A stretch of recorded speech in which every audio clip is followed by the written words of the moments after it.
prvo cjepivo protiv koronavirusa našla se industrija BiH. Uspješno je radi tim. Dođi ovdje, dođi.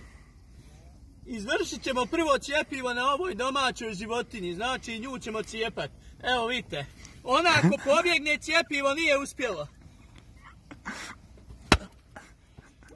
Cjepivo nije uspjelo, znači sad imamo drugo cjepivo. Upravo je ona cijepila mene. Znači sad imamo drugo cjepivo. Ni drugo cjepivo nije uspjelo. Znači koronavirus će da uspije ovdje. Najvjerovatnije u Bosni i Hercegovini će od ova 3 miliona što ima stanovnika, ja se nadam da će pomirijeti jedno 15 miliona s Božjom pomoći. Treće cjepivo. Nijedno nije uspjelo, znači ne valja cjepivo bosansko.